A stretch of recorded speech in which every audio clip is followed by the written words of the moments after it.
Hello friends, कैसे हैं आप सब। तो बेसिकली इस वीडियो में आज के मार्केट्स को देखेंगे। एट द सेम टाइम ये देखेंगे कि स्मॉल कैप स्टॉक्स में एक्चुअली में बबल क्रिएट हो गया है, जैसा कि माधवीपुरी बच ने कहा है, सेबी की चेयरपर्सन। उसके बाद four fundamentally strong stocks discuss करेंगे जो अच्छी अपॉर्चुनिटी प्रोवाइड कर रहे हैं लॉन्ग टर्म में ऐड करने के लिए। जैसे मैंने पहले भी कहा है, अभी फॉर द टाइम बिंग जब तक मार्केट स्टेबलाइज नहीं हो जाते, तब तक मैं सिर्फ और सिर्फ फंडामेंटली स्ट्रॉन्ग स्टॉक्स कवर करने वाला हूँ, जिसमें मेरा पर्सनली हाई कन्विक्शन है। तो चलिए स्टार्ट करते हैं आज का वीडियो। तो सबसे पहले जो अभी स्ट्रेस टेस्ट का नाटक चल रहा है मार्केट्स में, फर्स्ट ऑफ ऑल इसकी कोई भी साइंटिफिक बेसिस नहीं है। इनफैक्ट जो farmer executive director and top lawyer हैं संदीप पारेख जी, इन्होंने भी साफ कहा है कि इसका कोई साइंटिफिक बेसिस नहीं है। आई मीन अगर सपोज किसी स्टॉक में प्रेशर आ जाए या ओवरऑल मार्केट्स में प्रेशर आ जाए, तो काफी सारे small cap stocks lower circuit में चले जाएंगे। लिक्विडिटी इनफैक्ट उनमें कोई बायर होगा ही नहीं, तो म्यूचुअल फंड सेल किसको करेंगे।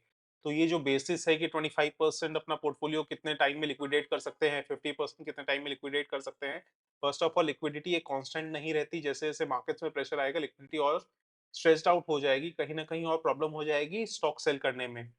एंड अगर सेल भी होंगे तो काफी लोअर प्राइसेस पे होंगे, तो कहीं ना कहीं ये कोई लॉजिक नहीं है। वैसे भी म्यूचुअल फंड्स जो है एज गोइंग कंसर्न एस्टैब्लिश्ड होते हैं, जिसका मतलब ये है कि ओवरऑल वो चलते जाएँगे। हाँ, eight the same time SEBI ये कर सकती है कि फुल डिस्क्लोजर्स और कोई भी जहाँ कुछ गंडगोल हो रहा है, प्रॉब्लम्स क्रिएट हो रही हैं, अनएथिकल कुछ चीज़ें हो रही हैं, इल्लीगल चीज़ें हो रही हैं, उन पे फोकस कर सकती है। बस ये स्ट्रेस टेस्ट मुझे समझ में नहीं आता, क्योंकि आप किस बेसिस पे बोल सकते हैं कि आप अपना 50% पोर्टफोलियो इतने दिनों में लिक्विडेट कर सकते हैं? क्या आप मार्केट कंडीशंस को प्रेडिक्ट कर सकते हैं जब मार्केट्स में फॉर एग्जांपल कोई भी ऐसा एक्सटर्नल इवेंट हो या जिसकी वजह से पूरा का पूरा मार्केट्स क्रैश जैसे हालत में हो, उस समय क्या म्यूचुअल फंड्स अपने मैक्सिमम स्टॉक सेल कर पाएँगे? I don't think so. ऊपर से जो माधवीपुरी बच ने जो बबल वाली बात कही है, मुझे नहीं पता ये इनोसेंट मिस्टेक है या कहीं न कहीं सोची-समझी साजिश है, क्योंकि कहीं न कहीं कॉन्फ्लिक्ट ऑफ इंटरेस्ट साफ दिख रहा है, जैसे मैंने वीडियोज़ में भी डिस्कस किया है। इनके जो हस्बैंड हैं अचानक से 2019 में सीनियर एडवाइज़र अपॉइंट हो गए हैं ब्लैकस्टोन प्राइवेट इक्विटी फर्म के लिए, जो one of the world's top private equity firm है। इससे पहले ये प्रोक्योरमेंट में थे यूनिलीवर के साथ। उसके बाद अभी माधवी जी रिट्स एंड इनविट्स प्रमोट कर रही हैं, एंड चांसेस ये है कि ब्लैकस्टोन अपना एशियाज़ लार्जेस्ट रिट आईपीओ लाने वाला है। तो कहीं न कहीं काफ़ी कुछ कोइंसिडेंसेस हो रहे हैं जो इसकी कहीं न कहीं इन्वेस्टिगेशन होनी चाहिए। बट एज़ ऑफ नाउ मुझे लगता है मार्केट्स को ज़बरदस्ती डराया गया है। जहाँ तक बबल की बात है, निफ्टी अगर स्मॉल कैप 100 का प्राइस अर्निंग्स रेशियो देखें तो 27.2 है। हाँ, इसमें कोई डाउट्स नहीं है कि थोड़ी-सी प्रीमियम वैल्यूएशन ज़रूर है, बट बबल का मतलब हो जाएगा कि 40-50 का प्राइस अर्निंग्स रेशियो हो जाए स्मॉल कैप 100 का, तब कहीं न कहीं थोड़े बहुत बबल्स जैसे इंडिकेशन मिलेंगे। 27.2 क्योंकि मार्केट्स है, अगर सपोज़ एवरेज पी रेशियो 22-23 के आसपास भी रहता है, तो ज़रूरी नहीं है ये हमेशा 22-23 ही रहेगा। कई बार 22-23 से नीचे भी आएगा, कई बार ऊपर भी जाएगा। अभी उतना ज़्यादा एक्सेसिव नहीं हुआ है कि बबल जैसे हालात हो गए हों। और जैसा आपने देख सकते हैं फॉर एग्ज़ाम्पल इस ग्राफ में अगर आपने देखें, तो जो अर्निंग्स है फॉर एग्ज़ाम्पल 2000 मई 2021 में अराउंड 140 के आसपास थी ईपीएस की average EPS, Nifty small cap 100 का, जो बढ़ते-बढ़ते अभी ऑलमोस्ट 540 के आसपास पहुँच गया है। तो small cap 100 Nifty small cap 100 में काफ़ी ज़्यादा राइज़ देखने को मिला है। At the same time earnings भी ग्रो हुई हैं। तो फ्यूचर में अगर नेक्स्ट 1 ईयर में 1-2 इयर्स में स्मॉल कैप स्टॉक्स अच्छा परफॉर्म करते हैं, अर्निंग्स अगर 20-25% स्पीड से ग्रो करती हैं, तो कहीं न कहीं ये प्राइस अर्निंग्स रेशियो उतना भी ज़्यादा प्रीमियम वैल्यूएशन पे नहीं लग रहा। तो अगेन और ऊपर से जैसा संदीप पारेख जी ने कहा है कि ये सेबी का काम नहीं है कि मार्केट्स को प्रेडिक्ट करे या मार्केट लेवल को प्रेडिक्ट करे कि किस लेवल पे मार्केट रहना चाहिए। Let the markets decide, let the experts decide, जो ये म्यूचुअल फंड मैनेजर्स हैं, जो ये एडवाइजर्स हैं या जो मेरे जैसे यूट्यूबर्स हैं, उनको डिसाइड करने दीजिए। आपका काम है कि ये देखना कि सब चीज़ सही से हो रही है। At the same time liquidity predict करना ऑलमोस्ट इम्पॉसिबल है। उसके बाद चलिए आज के मार्केट्स को देखते हैं। Uh, advance decline ratio around average था, 1:1 के आसपास था। एडवांस हुए 1344 स्टॉक्स, जिसके अगेंस्ट में डिक्लाइन हुए 1259 स्टॉक्स। इंडाइसेस की बात करें तो निफ्टी 50 हल्का-फुल्का पॉजिटिव में क्लोज हुआ है, बट स्मॉल कैप और मिड कैप में हल्का-फुल्का प्रेशर आज भी देखने को मिला। For example Nifty small cap 100 0.57% down था। निफ्टी मिड कैप 100 0.39% डाउन था। उसके बाद इंडाइसेस की बात करें तो सबसे ज़्यादा प्रेशर में दिखा आज निफ्टी आईटी सेक्टर, एंड सबसे ज़्यादा तेज़ी में दिखा मेटल स्टॉक्स। उसके बाद यूएस मार्केट्स की बात करें तो अभी एज़ ऑफ नाउ पॉजिटिव चल रहे हैं, 0.45% पॉजिटिव है डाउ। नास्डैक अराउंड 1.35% पॉजिटिव है, एस&पी 500 अराउंड 1% पॉजिटिव है। उसके बाद आज के अगर मार्केट्स को देखते हैं, निफ्टी के अगर डेली चार्ट्स को देखते हैं तो कुछ भी ज़्यादा इंडिकेशन नहीं मिलेगी। इतना समझ में आएगा कि निफ्टी इस लेवल पे एक स्मॉल रेंज के आसपास 22,000 के आसपास कंसोलिडेट कर रहा है, जो ओवर द लॉन्गर टर्म अच्छी बात हो जाती है और स्पेशली अभी इलेक्शंस भी होने वाले हैं। तो फॉर द टाइम बीइंग किसी भी साइड की रैली मैं पर्सनली एक्सपेक्ट नहीं कर रहा, ना ही पॉजिटिव साइड की, ना ही नेगेटिव साइड की। मुझे लग रहा है निफ्टी इसी रेंज के आसपास कंसोलिडेट करता रहेगा। एंड अगर 15 मिनट्स के चार्ट को देखें तो अराउंड 21,950 के आसपास इसने अपना सपोर्ट बनाया, वहीं इसने बार-बार सपोर्ट लेके ये ऊपर की तरफ चला गया। लास्ट हाफ एन आवर में फिर से थोड़ा-सा डिप देके क्लोज हुआ है। तो अगेन जैसा मार्केट्स है एक्सपेक्टेड है कि कंसोलिडेशन मोड में ही रहेगा एंड न्यूज़ बेसिस पे रिएक्ट करेगा, चाहे वो इंडिविजुअल स्टॉक्स हो या निफ्टी में भी हो। जैसे-जैसे न्यूज़ आती रहेंगी वैसे-वैसे मार्केट्स रिएक्ट करेगा। As of now pre conceived notion लेके चलना मार्केट्स के लिए मुश्किल हो जाएगा। बट हाँ, आप लॉन्ग टर्म के लिए काफ़ी अच्छे स्टॉक्स में अपॉर्च्युनिटी मिल रही है, जो आप धीरे-धीरे ग्रैब कर सकते हैं। ऑब्वियसली नेक्स्ट आने वाले 1, 2, 3 मंथ्स में काफ़ी ज़्यादा वोलेटाइल रह सकता है स्टॉक मार्केट, तो आप slowly but gradually fundamentally strong stocks add कर सकते हैं अपने पोर्टफोलियो में। उसके बाद डिस्कस करते हैं कि कौन-कौन सा स्टॉक एज़ ऑफ नाउ काफ़ी अच्छा लग रहा है। फर्स्ट ऑफ ऑल नारायणा ह्रुदयालय, ये स्टॉक अभी काफ़ी अट्रैक्टिव लग रहा है। अभी सुप्रीम कोर्ट ने कहा था कि जो हॉस्पिटल स्टॉक्स हैं, स्पेशली जो प्राइवेट हॉस्पिटल्स हैं और जो पब्लिक हॉस्पिटल्स हैं या प्राइवेट हॉस्पिटल्स में आपस में काफ़ी ज़्यादा वेरिएशन होता है प्राइसेस में from place to place, from hospital to hospital.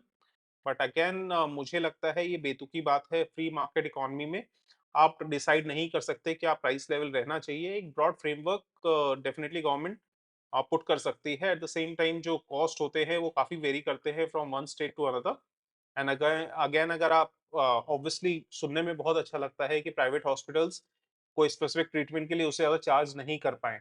But कहीं न कहीं वो और दुनिया भर के तरीके ले आएँगे जिससे प्राइवेट हॉस्पिटल्स कहीं न कहीं बायपास कर दें उन रूल्स को एंड आपको ज़्यादा तकलीफ हो जाएगी ट्रीटमेंट लेने में।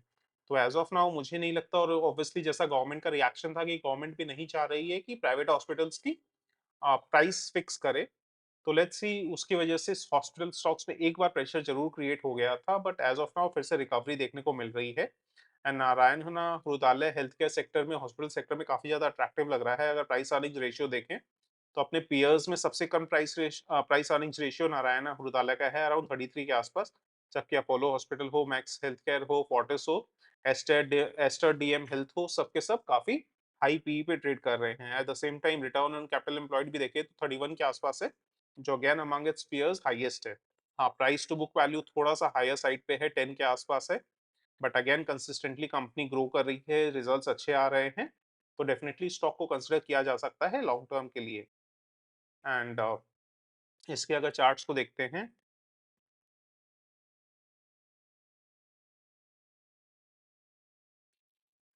तो अगेन जो एक तो ऑब्वियसली मार्केट्स में डिप आया, उसके बाद सुप्रीम कोर्ट की वजह से काफ़ी ज़्यादा डिप आ गया था, बट अब ये बेस बना के रिकवर करने की कोशिश कर रहा है। यहाँ इसका सपोर्ट था, बट इसने इसके ऊपर से ही सपोर्ट लेके अब ये रिकवर करने की कोशिश कर रहा है। एज़ ऑफ नाउ 9 ईएमए के ऊपर ट्रेड कर रहा है। तो जस्ट इन केस अगर और थोड़ा पॉजिटिव मूवमेंट आता है तो और ज़्यादा कन्विक्शन हो जाएगा कि येस, ये स्टॉक रिकवर कर रहा है। अगेन वैल्यूएशन काफ़ी चीप है compared to other hospital stocks, तो इस स्टॉक को डेफिनिटली लॉन्ग टर्म के लिए कंसीडर किया जा सकता है। उसके बाद नेक्स्ट जो स्टॉक है वो है मैक्रोटेक। इनफैक्ट लोधा मैं रियल एस्टेट सेक्टर को लेकर काफ़ी ज़्यादा बुलिश हूँ, इसमें कोई डाउट्स नहीं है। But as of now short term में थोड़ा-सा प्रेशर देखने को मिल रहा है, क्योंकि काफ़ी ज़्यादा स्टॉक्स भाग चुके थे, तो प्रॉफिट बुकिंग देखने को मिल रही है। एट द सेम टाइम थोड़ी बहुत, जैसे Mumbai for example supply catch up हो रही है, जैसे-जैसे सप्लाई बढ़ रही है, वैसे-वैसे ये बोला जा रहा है कि प्राइस एप्रिसिएशन उतनी नहीं होगी जितना एक्सपेक्टेड था, बट स्टिल लोधा एक स्ट्रॉन्ग ब्रांड नेम कमांड करता है एंड एक प्रीमियम जो सेगमेंट है, उस पे अच्छा खासा फोकस है। तो मुझे लगता है प्रीमियम सेगमेंट की जो डिमांड स्पीड है या डिमांड ग्रोथ है, वो काफ़ी ज़्यादा रहने वाली है, जिसकी वजह से मैं लोधा को लेकर काफ़ी ज़्यादा बुलिश हूँ। इनफैक्ट फ्राइडे को मैंने मेंबर्स को 1040 के आसपास रिकमेंड भी किया था एंड आज जो इसकी क्लोजिंग आई है, अगर देखते हैं इसकी तो अराउंड 1116 की आई है, but last half an hour जैसे आप देखेंगे ऑलमोस्ट लाइक 315 320 के बाद अचानक से जंप आया है, तो चांसेस ये है कि कल भी ये गैप अप ओपनिंग खुलेगी इसमें, क्योंकि काफी अनमेट डिमांड रही होगी आज लास्ट हाफ एन आवर में, जिसकी वजह से कल गैप अप ओपनिंग खुलनी चाहिए। एंड एवरेजिंग की वजह से अगर आप ट्रेडिंग व्यू में देखेंगे तो मैक्रोटेक का जो प्राइस है वो थोड़ा सा कम दिखाएगा 11,116 से, वो अराउंड दिखा रहा है 1081 के आसपास। बट अगेन मुझे लगता है कि कल कैप अप ओपनिंग खुलेगी, एंड अगर इसके चार्ट्स देखते हैं तो जो हायर लोज का जो ट्रेंड लाइन बन रहा था वो ऑब्वियसली रिसेंट करेक्शन में ब्रेक हो गया था, बट अभी ये वापस उसको रिकैप्चर करने की कोशिश कर रहा है।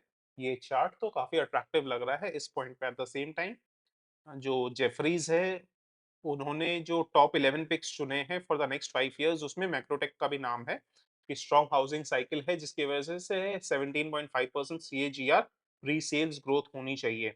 एंड मुंबई इंफ्रा अपग्रेड हो रहा है, जिसकी वजह से री रेटिंग का कैंडिडेट भी बन जाता है मैक्रोटेक डेवलपर्स। एंड मेरा ऑब्वियसली काफी ज्यादा पॉजिटिव व्यू है, मैं इसको काफी लोअर लेवल से भी होल्ड कर रहा हूँ। एंड इस करेक्शन के बाद अब स्टॉक भी अट्रैक्टिव लगने लगा है फिर से री एंट्री के लिए। उसके बाद नेक्स्ट जो स्टॉक है वो है Larsen and Toubro, one of my favourite stocks है इनफैक्ट। मैं इसको रेगुलरली ऐड करते रहता हूँ जब भी मुझे कुछ और समझ में नहीं आता एंड फंड्स पड़े रहते हैं। For example Diwali 2023 last year, जब कुछ और समझ में नहीं आ रहा था कि क्या लें, क्योंकि काफ़ी ज़्यादा ओवर वैल्यूड लग रहे थे उस टाइम स्टॉक्स, तो मैंने Larsen and Toubro around 50 shares और ऐड कर लिए थे। तो अगेन जेफरीज का one of the picks Larsen and Toubro भी है। वैसे भी इंफ्रास्ट्रक्चर स्टोरी अभी इंडिया की स्टार्ट ही हुई है। इन इंडिया को अगर डेवलप होना है तो इंफ्रास्ट्रक्चर को इग्नोर नहीं कर सकते। कोई भी डेवलप्ड कंट्री इंफ्रास्ट्रक्चर के बिना डेवलप नहीं हो सकती। तो इसकी जो जेफरीज के हिसाब से 15% रेवेन्यू सीएजीआर होगी for the next 6 to 7 years, जिसकी वजह से ये स्टॉक अट्रैक्टिव लग रहा है। केपेक्स साइकिल अभी इंडिया में स्टार्ट ही हुई है, मार्केट शेयर गेन्स भी होंगे। Eight the same time Larsen and Toubro neighbouring countries में भी टारगेट कर रहा है ग्रोथ, जिसकी वजह से लार्सन एंड टुब्रो काफी अट्रैक्टिव लग रहा है।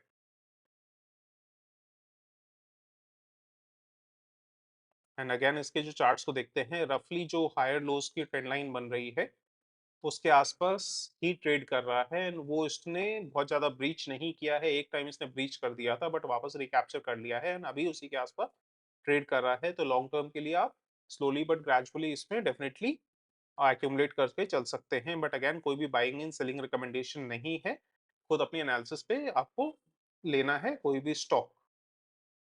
उसके बाद नेक्स्ट जो स्टॉक है Venus pipes, again one of my favourite stocks है। ये मैं 673 से मैंने ऐड किया था, फिर वेरी रिसेंटली 1400 पे भी ऐड किया था। काफ़ी ज़्यादा भाग गया था बट अभी रिसेंट डिप के बाद अब थोड़ा अट्रैक्टिव लगने लगा है।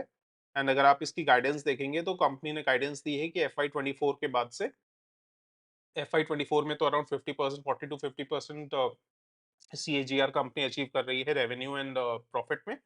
एंड अगर एफआई 24 के बाद देखें एफआई 25 से, मैनेजमेंट ने कहा है कि 30 टू 40% की रेंज रहनी चाहिए revenue growth and profit growth के। रिसेंट जो पास्ट रिकॉर्ड है देखें अगर, लास्ट फ्यू क्वार्टर्स में कंपनी अच्छा ग्रोथ दिखा रही है। आप देखेंगे दिसंबर 2022 में 136 करोड़, उसके बाद 176, 180, 191, 207 लगातार ग्रोथ देखने को मिल रहा है, जिसकी वजह से ये एश्योरेंस मिलता है कि आगे भी कंपनी ये मोमेंटम अचीव कर सकती है। And stainless steel seamless pipe tubes की one of the biggest players है इंडिया में, जिसकी वजह से वीनस पाइप्स काफी अट्रैक्टिव लग रहा है। एंड अगर टेक्निकल चार्ट्स देखें